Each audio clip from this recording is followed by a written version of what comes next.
Hi, welcome to the podcast that explores what virtual assistants want business owners to know when they start asking themselves the question, hey, do I need a VA? I'm Rachel Davila, and after 18 years as a virtual assistant going it alone, I experienced the steep learning curve from the other side of the VA client relationship when I hired my own VA. Joining me on this podcast is a group of friends and colleagues who all have their own take on what busy entrepreneurs need to know to find, hire, and work with a virtual assistant, and mindfully answer the question, hey, do I need a VA? Let's get this episode started. Hello, welcome back to a new episode of Hey, Do I Need a VA, the podcast. With me as usual is Bree BV, Leanne Uremley, and Sydney Hubbard.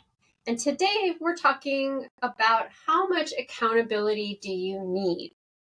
Or, as I lovingly put it in my notes, how much mom do you need?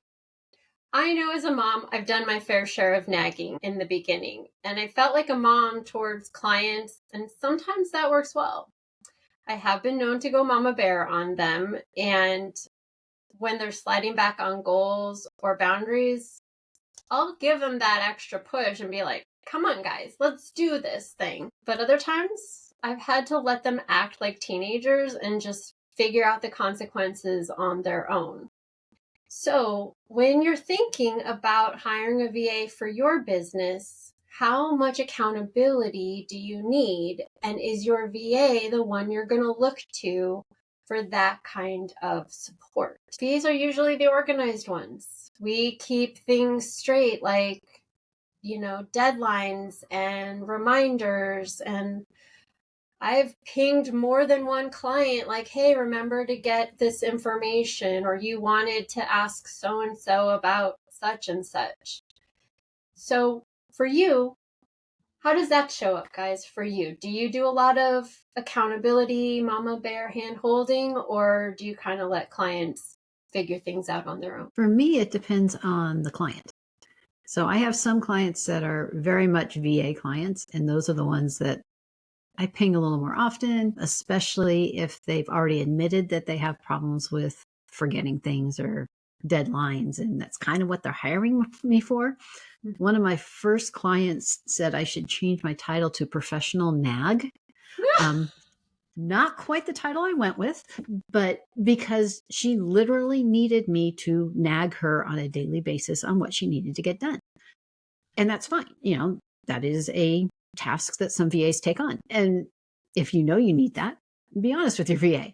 They'll more than likely help you out. But a lot of my clients are like, no, just, get this task done, and don't, I don't need to be nagged or bothered with it. Just get it done, get it back to me. It's the clients that don't know that they need the mama bear or the nagging that are harder to figure out what level works for them. And sometimes you have to go one way and go, yeah, that might be a little too much, or go listen and go, that's not working, and then have a conversation. How about you, Bree? Yeah, I've had clients where we've had multiple different versions of it, like you said, right? Like it depends on the client. It's usually a conversation that comes up. Sometimes in the beginning, they'll know and they'll ask, like, hey, like, I'll need you to keep on me, or that kind of thing. Sometimes we'll kind of set up like a workflow, and like you said, due dates are getting kind of missed and not really hearing anything. So we'll reach out in a couple different ways. And if that's happening like a couple different times, I'll check in with them and be like, hey, you know what, I noticed this. Would it be helpful if like around this time we send you a nudge? Can we send you a nudge once a week with like the tasks that are outstanding with the links to it? We have one client who we've even set up a thing where we do some prospect searching and stuff for her. And so if we do a week and then she doesn't get to it, and then we do the next week and she doesn't get to it, if we're 2 weeks ahead and she hasn't gotten to them, then we just have a setup, like take a pause, send me an email, and then wait a couple weeks, then touch base. So like sometimes we make workflows for when life happens, but that way it's still not falling off completely. There's just a process for following back up when life might make more room for things. So yeah, a lot of it's touching base and having those conversations of what do you need. And sometimes it's like, hey, you know what? I'm going to reach out to you 3 times. After 3 times, if I don't hear from you, I'm going to wait for you to reach out back to me, and just setting that guideline so then it's out there, right? And then we put in that 3rd email. This is our 3rd email. So after this, we'll wait for you, so that it's not like, oh, like they miscount or whatever either, right? So then it's like, now the ball's in your court. Pulling this email above the line. I've said that more than once. How about you, Sydney? I agree with Leanne. I think it depends on the client. I think some clients definitely need more organization than others. I think when I was starting my business, it was definitely a lot harder for me to give accountability just because I didn't know as much about how to do that. I hadn't developed the communication skills to be like, hey, is this something you need? I think also with my schedule and everything, it's a little harder for me to manage my schedule and somebody else's schedule and deadlines. I think also when I was beginning, I didn't necessarily know how long things would take for me to do. So it was a little harder for me to block out my time like that.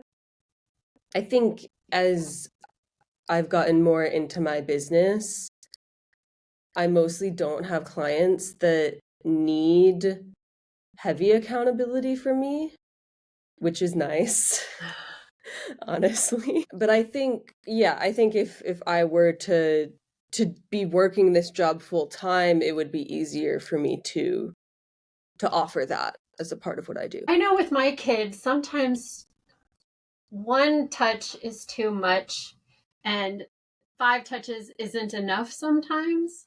So have you guys found that sweet spot, or is it still dependent on a client? Like how many times you follow up? Where you mentioned like 3 times and then it's in their court. Did that come because that's like a sweet spot, or that's just, you're just like 3 times you're out? It's dependent as well on the clients. Like it depends on like how those nudges are received. Like, does it help, or is it more like they just need to be able to put their head down and focus? Some of them are like, yeah, just keep the nudges coming. Okay, then we'll just keep doing that. So a lot of that's kind of set up in those conversations. But like Sydney was saying, like that didn't just happen overnight. And I didn't just start being like, okay, no, things fell down, things fell through the cracks, things weren't happening, things went wrong. And that's where we're like, okay, so one of the things we need to figure out is how do we communicate these things? And what does that look like? And what is comfortable on both sides? Because I found if we were just doing the follow up, well, now you make all your own stories. Right. I'm a nag, and they're avoiding me. They're hiding away from me because I'm like the weird stalker person. And, like you can kind of go down a rabbit hole with all the stories you tell and why they're not responding back to you. Most of them are never true. Right. And so then it's like, okay, well then having those conversations, where's the line for you? Is this feeling comfortable for you? Is this helpful? What would be helpful? How about we try this on for size and see how it works, get some feedback and try something else till you find the thing that does. I send a client a weekly reminder email and she does not respond back with any of the, this is done. Like, so we usually do a call and I'll bring that reminder email up and I'll be like, how about this? Did you do this? Do I need to leave it on here? And I'll just go down the list. And that basically sets our call agenda. I'm like, okay, now what's new? Just because, while I'm sending the reminder and she likes that, we haven't quite built in okay, I did these things, or these are all still on my to-do list, right? So, I guess we have created the process. We talk about it in the call. Some clients, I do that on a call, right? Like, it's like, okay, we almost have like a co-working call. Here's what I need. Send it to me now. Okay, this is the next thing I need. Send it to me now. And so like, while I'm in person with it, I collect it while we're there. Sometimes that's how it happens too. Yeah. I do that with a client for her social media. We'll put everything into the document. I'll be like, okay, before we even start the call, go through the documents. Here's all the links. Pick your images. Okay, that's done. We can move on.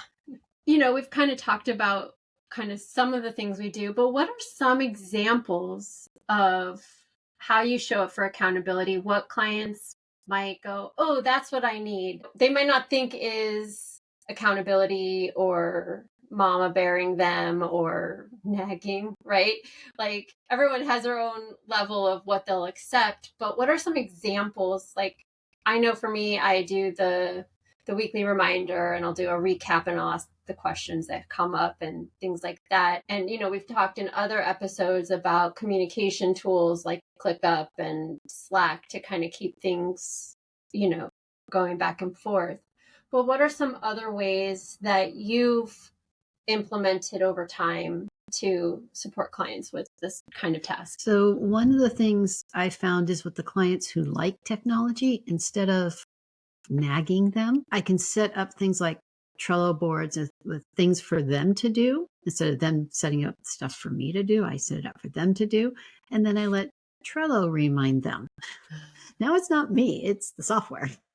I make sure the notifications are on. And then that way, there's a deadline on there. And then the thing tells you, hey, it's coming in 3 days. And hey, you're past due. And now it's not me. That works great for the clients who use it. It doesn't work for everybody. The other thing that I've noticed that works for some of my clients is a text message, which I would find to be very not helpful for me, the way I work. But a texting them, hey, these things are due today, works for some of them. So now it's not a phone call. It's not an email, because some clients don't like to work on their computer and they do things on their phones. And so if it's on their phone, now it's in their face. But if it's on an email, they may not bother to open email on their phone. So then a text works for them. I'm like, okay, that works. I'll text you your stuff. How about you, Brie? I'm sure you have a whole bunch of different ways of doing it. We'll have ClickUps where we do tasks. If I don't hear from you in ClickUp, I'll nudge you in Slack. If I don't hear from you there, some of our clients and stuff will have like a group message on Facebook Messenger.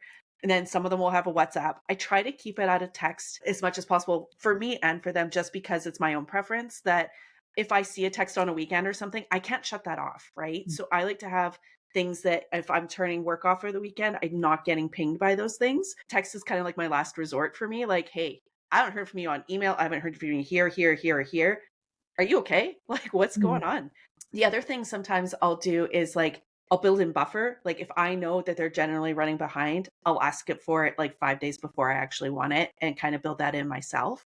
Or the other thing that I'll do is like, if I haven't heard from them and we have that list coming up, sometimes they'll get that list and they're really overwhelmed. So I'll organize it in priority.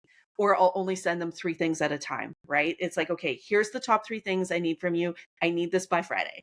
Okay, here's the next 3 things, right? And or make it more bite-sized that way too. So yeah, we do have multiple versions depending on the clients. We try to limit them to those ones just because otherwise we're also chasing where was the information, which can also get a breakdown happening. But yeah, that's kind of like, we'll nudge in a few different areas and then send this is what I need. And then that it never usually goes further than that in my experience. Sydney, how about you? The more I think about it, the more I think that for me, it's really important that the client knows whether or not they need accountability and specifically what kind of accountability they need so that they can ask for it. I think otherwise I wouldn't necessarily like chase after it. What I've done in the past is just, email reminders and like, let's have a weekly call set up, stuff like that. But I think that there is something really important about the client knowing that they need accountability so that they can communicate that. I think otherwise it's hard for a VA to know what the sweet spot is. And I think some VAs are more likely to lean into giving accountability than others. I think I'm more on the not doing that side. I think in my mind, it's going to happen on your time. It's your business. I'm going to let you figure it out and get back to me. I think Rachel said this, like, I can't want it more than you. And so I think that's obviously that's the upper extreme of accountability. And then there's the middle ground of let's work together to help you get organized. I think maybe another realm of accountability is just helping the client get organized with their files, with their Google Drive, with their Canva. And I think that's something I'm much more happy to do rather than feel like I'm chasing work. That's a good distinction because at the foundation of the question is what accountability and how much do you need? You being the client, the listener, who is saying, okay, I'm bringing on help. What do I want that to look like? What is important to me? And we've talked in other episodes about the qualities of the person that you're hiring beyond handing the tasks off. And one of those qualities is kind of knowing what your gaps are and what you need to fill those gaps. So if accountability and organization and planning and looking at a project and going, that is too big, I can't look at all of that at once, then one of the qualities to look for in your VA is someone who can break it down into those bite-sized pieces and can hand them out to you as you're able to receive them. And that's not a skill in everyone's toolbox. And so if that is what you need, and you may not know what you need until you're already working with someone. I didn't know how much accountability I needed because I was just learning my tendencies when I hired Sydney. So I didn't know what I didn't know. But as soon as I learned how much accountability I needed, I was like, okay, I need more from you to help me with this. And then we worked together to figure out what that looked like and how much we needed and how they could support me. But I didn't know that going in. I mean, I know I'm an obliger now, and I know what that means for me. And if any of you haven't read the Gretchen Rubin's book, The Four Tendencies, an obliger is someone who can meet external expectations, but has trouble meeting their own internal expectations. So I could very easily do client work all day long and meet all of their needs. But when it came to my own things, I would step over boundaries like it was just a line in the sand. So you might not know that that's your tendency until you're like, oh, I didn't get things to my VA in a time for them to complete the deadline, because I know like some things are scary to do. I mean, even writing content and saying, oh, I have to do content for a whole month so my VA can do the graphics and schedule it and post it. Like that's, for some people, that's a lot of work. And it takes time and it takes some creativity and energy that you might not always have. And, if I'm up on a deadline, I'm going to do it because I'm also a people pleaser. And if I have to get it to my VA, then I'm going to do that because they're holding me accountable to myself. So you may not know how much you need, but if you know that you need it, then it is something to talk with your VA about, probably in the interview process when you're talking to VAs. Because if they don't want to be an accountability partner, then you need to give them that opportunity to say, that's not what I do. And then you don't have that expectation that they're going to do that for you if it was something that was already communicated that they don't do. You guys got anything else? I think a part of hiring a VA in the first place is some form of accountability in itself. It's like someone wants to go to the gym more, so they pay for the membership, and that incentivizes them to go to the gym because they're paying for it. And I think that's one way to think about it, is that, if you're paying for somebody to do this work, then it kind of holds you more accountable to get the work done that they need from you. The other thing I was thinking about that is a form of accountability is just having a VA that writes down what you talk about and then will bring it up later in the future call when you're like, I don't know what I want to do. And they can be like, this thing you talked about. I think a VA in itself is kind of a whole world of accountability, a whole spectrum. And I think on the more gentle end is just hiring one in itself, and also just having them to bounce ideas off of, and also store ideas so they can bring them up later. That was super helpful. Sydney did that for me. Because like I said in another episode, I'm a verbal processor. So I talk and things come out. And if I'm not recording the session, which Leanne has reminded me that I need to record every session I'm ever in, because ideas just come. And once they're like, I don't actually have a a brain to mouth filter sometimes. Like I don't even know they're coming until they're out of my mouth, and then I forget them. So it is absolutely helpful to have a VA to be like, you said this on this date at this time, and let's do that now. It's very helpful. I think that's how this podcast started, right? Maybe. It's possible. It's been a dream for years, and it wouldn't have been possible without Sydney clearing space. I mean, that, and I had to build the Shoffice too. But once the Shoffice was built, Sydney brought it back around like, is it time now? Is it time? I think it's time. Podcast time. Yes, you're totally scared and everything, but you'll have wonderful people with you. Well, thank you so much for being with us today on episode 6 of season 3.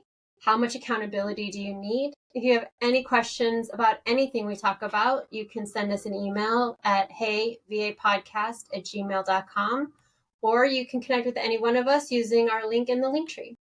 We will see you next time. Have a wonderful day. Thank you for joining us on this episode of Hey, Do I Need a VA? The podcast. If you found this episode helpful, please leave a like, comment, or review. And feel free to join our Facebook group, Find, Hire, and Work with a VA, for more tips and tools. If you have any questions, please email them to heyvapodcast@gmail.com. Thanks. We'll see you next time.